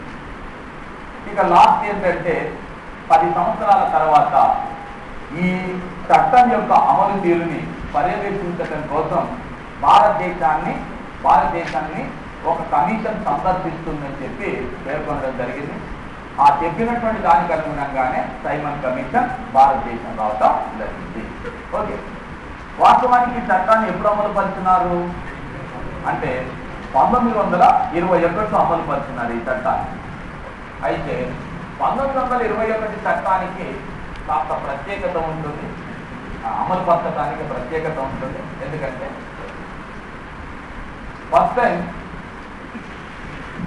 మనకు పిఎస్సిని ఏర్పాటు చేస్తున్నారు 1921లో. పిఎస్ అనగా పబ్లిక్ అకౌంట్స్ కమిటీ. సో భారత పార్లమెంటులో నుండి ఏర్పడిన అతి పురాతనమైన పార్లమెంటరీ కమిటీ ఏంటంటే పిఎస్సినే. ఎప్పుడు ఏర్పడింది? 1921 ఏర్పడింది పబ్లిక్ అకౌంట్స్ కమిటీ. ఇది ఒకటి ఇంపార్టెంట్ అయినటువంటి అంశం. రెండో విషయం ఏంటంటే కేంద్ర బడ్జెట్ని రాష్ట్రాల బడ్జెట్ల నుంచి వేరు చేయడం. అంటే కేంద్ర బడ్జెట్ వేరుగా ఉండాలి, రాష్ట్రాల బడ్జెట్లు వేరుగా ఉండేటటువంటి ప్రయత్నం చేస్తున్నాము. అలాగే రైల్వే బడ్జెట్ని సాధారణ బడ్జెట్ని వేరు చేయడం. అందరికీ భారత పార్లమెంటులో ఒక శాఖ కోసం ప్రత్యేకమైన బడ్జెట్ ప్రవేశపెట్టేది ఒకే ఒక శాఖ, అది ఏంటంటే రైల్వే శాఖ. మిగతా బడ్జెట్లన్నీ కలిపి ప్రవేశపెడతారు, ఒక రైల్వే బడ్జెట్ మాత్రమే ప్రత్యేకంగా ప్రవేశపెట్టడం జరిగింది. వీటికంటే అన్నిటికంటే ఇంపార్టెంట్ అయింది ఏంటంటే 1921లో లీ కమిషన్ అనేటటువంటి కమిషన్ ఏర్పాటు చేస్తున్నారు. ఈ కమిషన్ 1926 వరకు పనిచేసి ఈ కమిషన్ ఇచ్చినటువంటి రిపోర్టును అనుసరించి మన దేశంలో కేంద్రంలో రాష్ట్రాలలో ప్రత్యేకంగా పబ్లిక్ సర్వీస్ కమిషన్లు ఏర్పాటైనవి. ఈనాడు మనం రాస్తున్న ఎగ్జామ్స్ ఏవైతున్నాయో ఈ పరీక్షల నిర్వహణకు అవసరమైనటువంటి నిర్వహణ చేసేటటువంటి పరీక్షలు నిర్వహించేటటువంటి పరీక్షలని కండక్ట్ చేసేటటువంటి కమిషన్లు ఏవైతున్నాయో దేశంలో ఉండేటటువంటి యూనియన్ పబ్లిక్ సర్వీస్ కమిషన్ కావచ్చు, రాష్ట్రంలో ఉన్న రాష్ట్ర పబ్లిక్ సర్వీస్ కమిషన్ కావచ్చు, ఇలా కేంద్ర ప్రభుత్వ ఉద్యోగుల ఎంపిక కోసం ఒక ప్రత్యేకమైన పబ్లిక్ సర్వీస్ కమిషన్, రాష్ట్ర ప్రభుత్వ ఉద్యోగుల ఎంపిక కోసం ఒక ప్రత్యేకమైన పబ్లిక్ సర్వీస్ కమిషన్ ఏర్పాటు కావాలి అని చెప్పి ప్రతిపాదన చేసి సిఫార్సు చేసిన కమిషన్ ఏంటంటే లీ కమిషన్. భారతదేశంలో లీ కమిషన్ సూచనను అనుసరించి పబ్లిక్ సర్వీస్ కమిషన్లను వేరువేరుగా కేంద్రంలో రాష్ట్రాలలో ఏర్పాటు చేయడం. ఇది 1919 చట్టం యొక్క ప్రాధాన్యత. మీరు ఈ చట్టంలో పేర్కొన్నటువంటి విషయాలని కొన్నింటిని మీరు పరిశీలిస్తే మీరు భారతదేశంలో అంటే భారత రాజ్యాంగ రూపకల్పనలో కానీ భారత పరిపాలన యంత్రాంగంలో కానీ వచ్చినటువంటి ఇంపార్టెంట్ అయిన మార్పులు ఏంటో మీకు తెలుస్తుంది. ఒకటి పబ్లిక్ సర్వీస్ కమిషన్. ఇప్పుడు మనకు కేంద్రంలో రాష్ట్రాల్లో ఉన్నాయి రాజ్యాంగ ప్రకారం. కేంద్ర బడ్జెట్ వేరు, రాష్ట్ర బడ్జెట్ వేరు, రాజ్యాంగంలో రైల్వే బడ్జెట్ వేరు, పిఎస్సి ఉన్నది. అలాగే విధవా విధానాన్ని ఏర్పాటు, కేంద్ర రాష్ట్రాల మధ్యన అధికారాలను పంపిణీ చేయడం, ఇవన్నీ కూడా అంటే బ్రిటిష్ ప్రభుత్వం ఆనాడు ప్రవేశపెట్టినటువంటి చట్టం ద్వారా ప్రవేశపెట్టినటువంటి సంస్కరణలు మార్పులు ఏవైతున్నాయో అవి మన రాజ్యాంగ రూపకల్పనలో తోడ్పడినటువంటి అంశాలుగానే మనం దృష్టిలో పెట్టుకోవాలి. Okay, right. నెక్స్ట్ ఇక్కడ మనం ఈ చట్టాలకు సంబంధించినటువంటి అంశాలకు కొద్దిగా బ్రేక్ ఇచ్చేసి స్వాతంత్రోద్యమానికి సంబంధించినటువంటి కొన్ని అంశాలని పరిశీలించాలి. 1920లో బాలగంగాధర్ తిలక్ మరణించినాడు. ఆనాటి వరకు కూడా భారత స్వాతంత్రోద్యమానికి నేతృత్వం వహించినటువంటి ప్రముఖ నాయకుడు బాలగంగాధర్ తిలక్ మరణించిన తర్వాత భారత స్వాతంత్రోద్యమానికి ఎవరు నాయకత్వం వహించాలి అని చెప్పి ఆలోచిస్తున్నటువంటి సమయంలో అప్పటికే దక్షిణాఫ్రికాలో తన సన్నిహిత మిత్రుడైన పీర్ మహమ్మద్ యొక్క కేసుని విచారించడం కోసం వెళ్ళి 7 సంవత్సరాలు ఉండి ఆ తర్వాత భారతదేశం తిరిగి వచ్చి భారత స్వాతంత్ర్యోద్యమంలో అడుగుపెట్టి మొదటిసారిగా బీహార్లో చంపారణ్ జిల్లాలో నీలిమందు రైతుల ఉద్యమంలోను, అదేవిధంగా గుజరాత్లో కేరా జిల్లాలో నూలు మిల్లు కార్మికులకు ఉద్యమంలోనూ పాల్గొన్నారు. పాల్గొనడంతో పాటు గాంధీ ఒక ప్రత్యేకమైనటువంటి పద్ధతిలో ఆధునిక సమస్యలకు ప్రాచీన పరిష్కార మార్గాలను చూపే ప్రయత్నం చేసినాడు. ఆధునిక సమస్యలకు ప్రాచీన పరిష్కార మార్గాలను చూపే ప్రయత్నం చేసినాడు. ఎందుకంటే అహింస అని చెప్పగానే మనమంతా గాంధీ పేరు చెప్తాము, కానీ వాస్తవానికి అహింసా సిద్ధాంతాన్ని సిద్ధాంతంగా ఈ దేశానికి అందించిన ఘనత గౌతమ బుద్ధునికి దక్కుతుంది. గౌతమ బుద్ధుడే అహింసా మార్గాన్ని గురించి బాగా అంటే ప్రచారం చేసి ఒక సిద్ధాంతంగా అందించినటువంటి ఘనత బుద్ధునికి దక్కుతుంది. అయితే ఆనాటి అహింసా మార్గం అనేటటువంటి దానిని ఇప్పుడున్నటువంటి సమస్యలకు అంటే భారతదేశాన్ని పరిపాలన చేసేటటువంటి బ్రిటిష్ ప్రభుత్వానికి వ్యతిరేకంగా జరిపే ఉద్యమాన్ని అహింసా మార్గంలో తీసుకువెళ్ళాలని చెప్పి సమస్యలు కొత్తవి, పరిష్కార మార్గాలు పాతవి, వాటితోనే తన ఆయుధాలుగా చేసుకొని ఉద్యమాన్ని నడిపినాడు. అలాంటి గాంధీ 1920లో ఈ బాలగంగాధర తిలక్ చనిపోగానే భారత స్వాతంత్ర్యోద్యమానికి నేతృత్వం వహించడం జరిగింది. ఆయన వచ్చే రావడంతోనే 1920లో సహాయ నిరాకరణ ఉద్యమాన్ని ప్రారంభించినాడు. ఈ సహాయ నిరాకరణ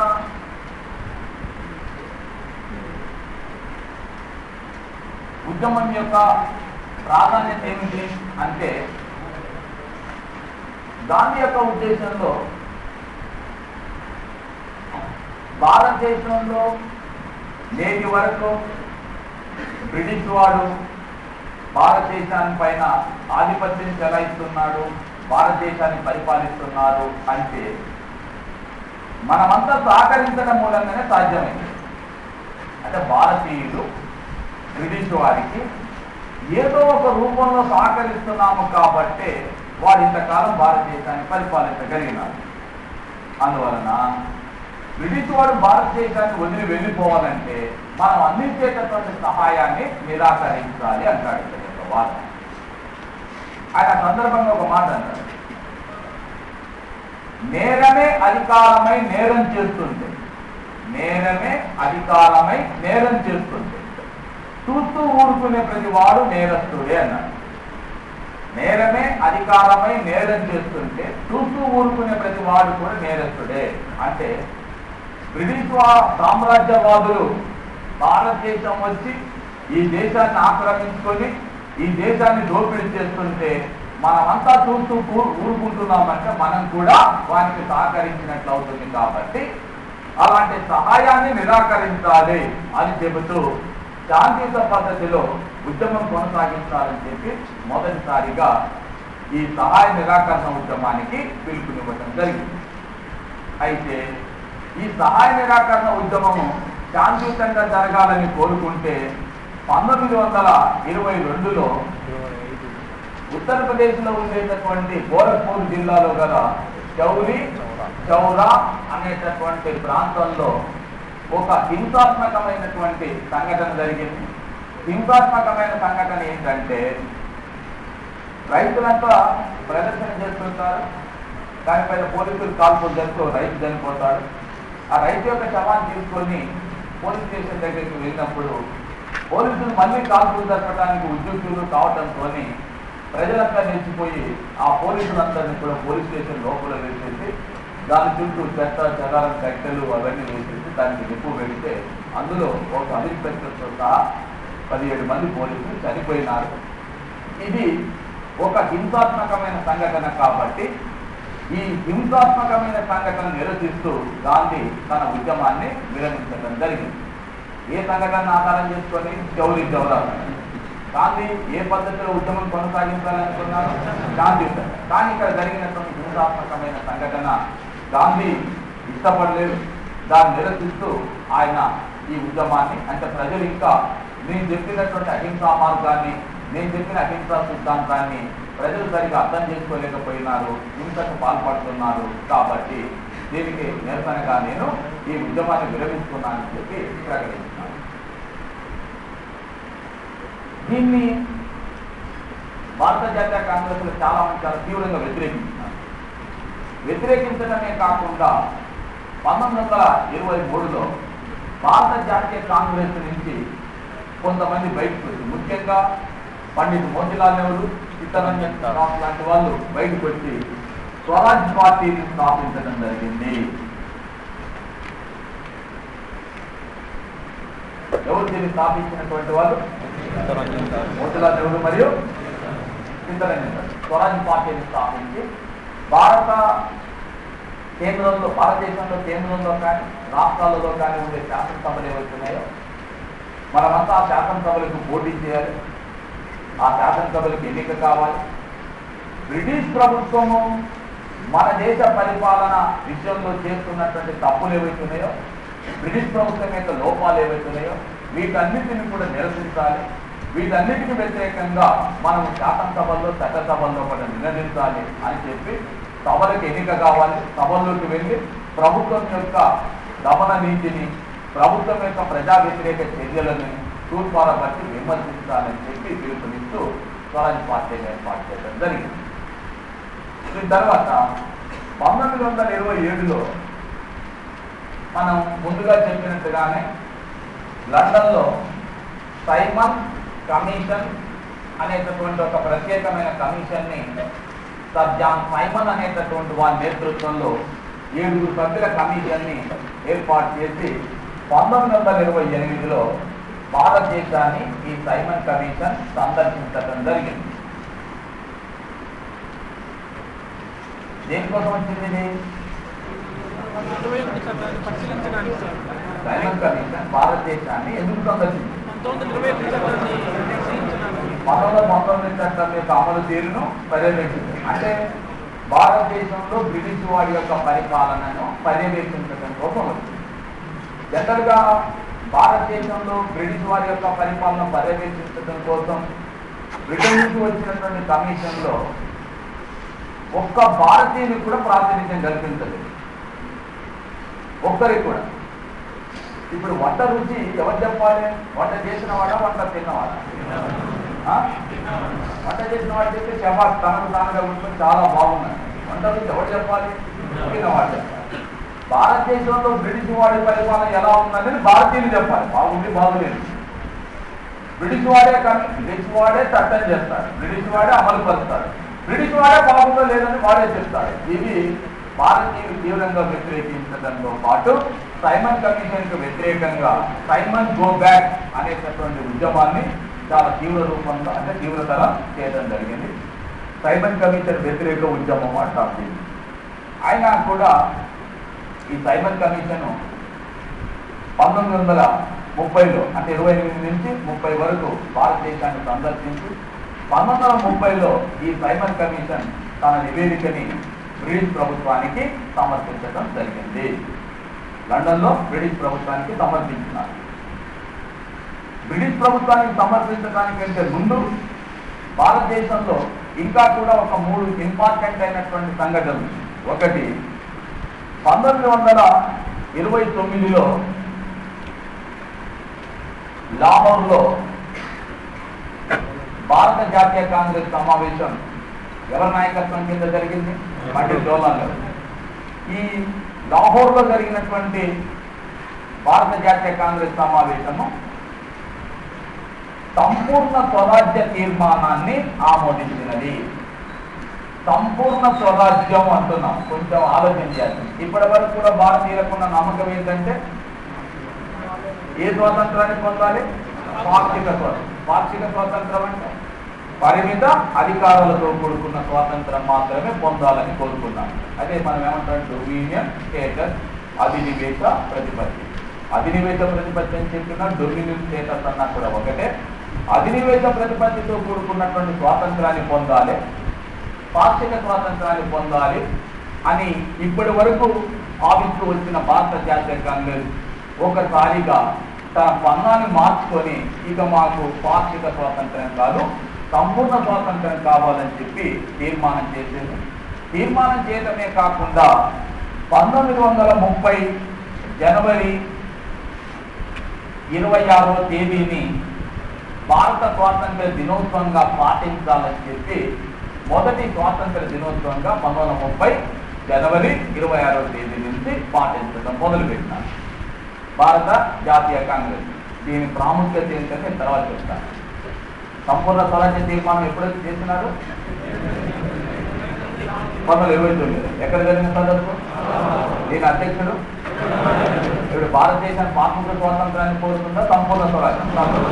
సంపూర్ణ స్వరాజ్యాన్ని కోరుతుంది. సంపూర్ణ స్వాతంత్రానికి ప్రతీకగా ప్రతి సంవత్సరం జనవరి 26వ తేదీని స్వాతంత్ర దినోత్సవంగా జరపాలని చెప్పి 1930 జనవరి 26వ తేదీన స్వాతంత్ర దినోత్సవంగా జరపడం జరిగింది. ఓకే. అలాగే 1930లో మహాత్మా గాంధీ శాసనోల్లంఘన ఉద్యమానికి పిలుపునిచ్చినాడు. శాసనోల్లంఘన ఉద్యమం, శాసనాన్ని ఉల్లంఘించడం. టోరో అనేటటువంటి ఆయన సివిల్ డిజోబీడియన్స్ అనేటటువంటి గ్రంథాన్ని రచించినారు. టోరో ఈ టోరో రచించినటువంటి సివిల్ డిజోబీడియన్స్ అనే గ్రంథాన్ని అధ్యయనం చేసి దాని చేత ప్రభావితమైనటువంటి గాంధీ భారతదేశంలో కూడా బ్రిటిష్ ప్రభుత్వం ప్రవేశపెట్టిన శాసనాలన్నింటినీ కూడా ఉల్లంఘించాలి అనేటటువంటి ఉద్యమానికి పిలుపునిస్తున్నారు. గాంధీ యొక్క సక్సెస్ కానీ గాంధీకి పేరు రావడానికి వెనకాలన్న సీక్రెట్స్ కూడా మనం ఆలోచన చేస్తే వాస్తవానికి భారతదేశంలో గాంధీ నడిపిన ఏ ఉద్యమం కూడా సక్సెస్ కాలే, అన్ని పేరేది. ఈ చరిత్ర తీసి చూడండి. 20 సంవత్సరం గాంధీ ప్రధానంగా గాంధీ పిలుపునిచ్చిన 4 ఉద్యమాలు. 1 సహాయ నిరాకరణ ఉద్యమం, 2 సైమన్ కమిషన్ వ్యతిరేక ఉద్యమం, 3 శాసనోల్లంఘన ఉద్యమం, 4 క్విట్ ఇండియా ఉద్యమం. ఈ 4 ఉద్యమాలు కూడా ఏ ఫలితాన్ని సాధించకుండానే పేరైనవి. ఏ ఫలితం అంటే ఆపేస్తారు గాంధీ. గాంధీ ఉద్యమాన్ని ఒక రూపం తీసుకొచ్చేంత వరకు మొత్తంగా అందరినీ కదలిక తీసుకొస్తారు. ఉద్యమం ఒక దశకు రాగానే దాన్ని వెంటనే ఉద్యమాన్ని ఆపేస్తారు. నేను చరిత్రతో నేను చెప్పేది ఇక ఎన్ని తర్వాత మీకు తెలుసు కదా, తెలిసినాక అయితే ఇక్కడ విషయం ఏంటంటే ఇక్కడ కూడా ఇక్కడ గాంధీ మరి సక్సెస్ సీక్రెట్ ఏంటి? ఆయన కూడా జాతీయ గీతాలు మహాత్మా గాంధీ భారత స్వాతంత్రోద్యమం అంటే గాంధీ స్వాతంత్రోద్యమంలోకి రావడానికంటే ముందు, గాంధీ స్వాతంత్రోద్యమానికి నాయకత్వం వహించడానికంటే ముందు స్వాతంత్రోద్యమము భారత జాతీయ కాంగ్రెస్ అనేది కేవలం చదువుకున్న కొద్ది మంది మధ్యతరగతి వారికి, ఉన్నత వర్గాల వారికి మాత్రమే పరిమితమైనది. గాంధీ రావడానికంటే గాంధీ ఉద్యమంలోకి వచ్చిన తర్వాత సామాన్య ప్రజానీకం కూడా స్వాతంత్రోద్యమంలో పాల్పంచుకున్నారు. ఎందుకు అని అంటే గాంధీ సీక్రెట్ ఏంటంటే గాంధీ సామాన్య ప్రజలకు వర్తించేటటువంటి అంశాలను గుర్తించినారు. మీరు ఉదాహరణకు చూడండి. వాస్తవానికి 1930లో వచ్చిన ఉద్యమం ఏంటిది? శాసనోల్లంఘన ఉద్యమం. అంటే బ్రిటిష్ ప్రభుత్వం ప్రవేశపెట్టిన శాసనాలను ఉల్లంఘించారు. ఉల్లంఘించేటప్పుడు ఈయన ఏం చేస్తున్నాడు అంటే ఉప్పుపై పన్ను వేస్తూ బ్రిటిష్ ప్రభుత్వం శాసనం చేసింది. ఉప్పుపై పన్ను వేస్తూ శాసనం చేసింది. ఆ అంశాన్ని తీసుకున్నాడు ఆయన. ఉప్పు వాడని వాడు ఎవడు ఉంటాడు కదా, అర్థమైనా మీకు? అంటే సామాన్యమైన ప్రజలకు చేరువ కావడానికి, దాన్ని చేరువ కావడానికి కారణం ఏంటంటే మీరు ప్రతివాడు ఆయన ఇప్పుడు పిలిపించినప్పుడు కూడా ఏమంటాడు? భారతదేశానికి 15,000 కిలోమీటర్లు, చక్కని 15,000 కిలోమీటర్ల సముద్ర తీర రేఖ ఉంది. ఎక్కడంటే ఉప్పు ఎక్కడంటే అక్కడ పండించవచ్చు. మామూలుగా ఫ్రీగా వచ్చేటటువంటి ఉప్పు పైన కూడా బ్రిటిష్ వాడు ఉప్పును కూడా వదిలిపెట్టలేదు, పన్నులు వేసినాడంటే ఎవరికైనా వస్తుంది? అంటే అలా చిన్న అంశాలని, అంటే సామాన్య ప్రజానీకం ఎదుర్కొనేటటువంటి సమస్యలు ఏవైతే ఉన్నాయో వాటిని తీసుకున్నాం. అదే గాంధీకి ఉన్నటువంటి గొప్పతనం. తీసుకోవడం మూలంగా ఏమైంది అంటే గతంలో స్వాతంత్రోద్యమము మధ్యతరగతి వారికి, పట్టణాలకు, ఉన్నత వర్గాల వారికి మాత్రమే పరిమితమైన ఉద్యమం ప్రజల్లోకి వెళ్ళింది. సామాన్యమైన ప్రజానికం కూడా స్వాతంత్రోద్యమంలో పాల్గొన్నారు. అది గాంధీజీ సక్సెస్ వెనకాల ఉన్నటువంటి. మామూలుగా ఉద్యమాలు ఏవైనా ఒక దశ తీసుకపోతే ఆపేసినాడు. నేను ఫస్ట్ చెప్పిన కరెక్టే, దాంట్లో సందేహం ఏంటి. అయితే ఇక్కడ కూడా ఏం చేసినాడు, ఉప్పుపై పన్ను వేస్తూ బ్రిటిష్ ప్రభుత్వం తీసుకొచ్చినటువంటి చట్టాన్ని ఉల్లంఘించాలని చెప్పి పేర్కొంటూ దండనే గ్రామం నుంచి స్టార్ట్ చేసినాడు. కాబట్టి దీనికి 3 పేర్లు ఉన్నాయి. శాసనోల్లంఘన ఉద్యమం అన్నా ఇదే, దండి సత్యాగ్రహం అన్నా ఇదే, ఉప్పు సత్యాగ్రహం అన్నా కూడా ఇదే. ఇది 1930లో మహాత్మా గాంధీ పిలుపునిచ్చినటువంటి ఒక ముఖ్యమైనటువంటి ఉద్యమం.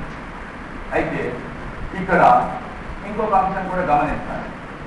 సైమన్ కమిషన్ లో భారతదేశ ప్రాతినిధ్యం కల్పించారా లేదా? కల్పించలేదు. సైమన్ కమిషన్ ఎందుకు వచ్చింది భారతదేశం? 1919 చట్టాన్ని అమలు పరిచేటప్పుడు భారతదేశంలో బ్రిటిష్ ప్రభుత్వం యొక్క పరిపాలన ఎలా ఉందో పరిశీలన చేయడంతో పాటు భారతదేశ పరిపాలన కోసం బ్రిటిష్ ప్రభుత్వం చేపట్టవలసిన చట్టాలు, దాంట్లో పొందుపరచవలసిన అంశాలపైన కూడా ఈ సైమన్ కమిషన్ బ్రిటిష్ ప్రభుత్వానికి నివేదిక ఇచ్చింది. మీరు గతంలో ప్రవేశపెట్టినటువంటి చట్టం ఇది, దీని ద్వారా ఈ అంశాలు ప్రవేశపెట్టినారు. ఇగో దీనివల్ల ఈ లోపాలు. ఉదాహరణ చెప్తే ఈ ద్వంద్వ ప్రభుత్వం ఉంది, మనం చెప్పిన ద్వంద్వ ప్రభుత్వం రాష్ట్రాలలో ప్రవేశపెట్టిన ద్వంద్వ ప్రభుత్వాన్ని మడ్డీమెన్ కమిటీ అనేటటువంటి దాని మధ్యలో వెళ్తూ వాడు ఏమన్నాడంటే ఓకే మంచి ప్రభుత్వం ఇస్తున్నాడు, కానీ సైమన్ కమిషన్ ద్వంద్వ ప్రభుత్వం వేస్తూ దీన్ని వెంటనే రద్దు చేయండి అని చెప్పి సూచించడం జరిగింది.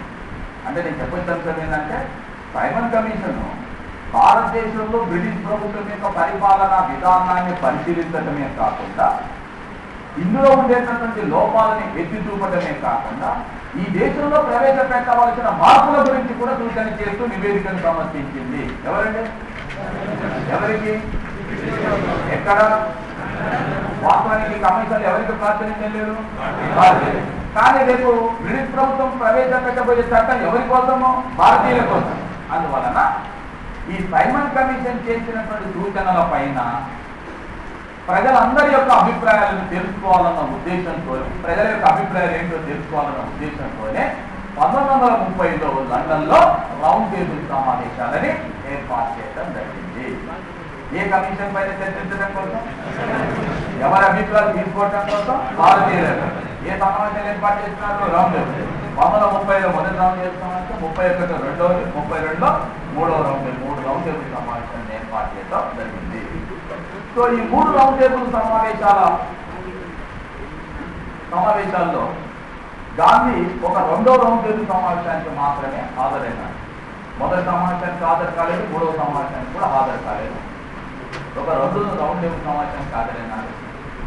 రెండవ రౌండ్ టేబుల్ సమావేశానికి హాజరైనప్పుడే గాంధీకి ఇరువులకు మధ్యన ఒక ఒప్పందం కుదిరింది. ఇది ముఖ్యంగా స్వాతంత్రోద్యమంలో అప్పుడు అనుసరిస్తున్నటువంటి శాసనోల్లంఘన ఉద్యమం గురించి కానీ, భారతీయులపై పెట్టిన కేసుల గురించి కానీ, అరెస్టుల గురించి కానీ, అనుసరించాల్సిన పద్ధతుల గురించి మాత్రమే ఇక్కడ ప్రస్తావించబడినవి తప్ప స్వాతంత్ర్యానికి సంబంధించిన అంశాలు ఏం జరిగింది. కానీ 3 సమావేశాలకు హాజరైనటువంటి ప్రముఖులు ఎవరంటే డాక్టర్ బిఆర్ అంబేద్కర్. 3 సమావేశాలకు వరుసగా హాజరు కావడమే కాకుండా 1932లో నాటి బ్రిటిష్ ప్రధానమంత్రి అయినటువంటి రామ్సే మెక్డొనాల్డ్ చేత కమ్యూనల్ అవార్డు ప్రకటించేటట్లుగా చేయడం జరిగింది. సో మరి కమ్యూనల్ అవార్డు అంటే ఏమిటి, దాని ద్వారా వచ్చిన మార్పులు ఏంటివి, దానిపైన వచ్చినటువంటి చర్చలు ఏంటంటే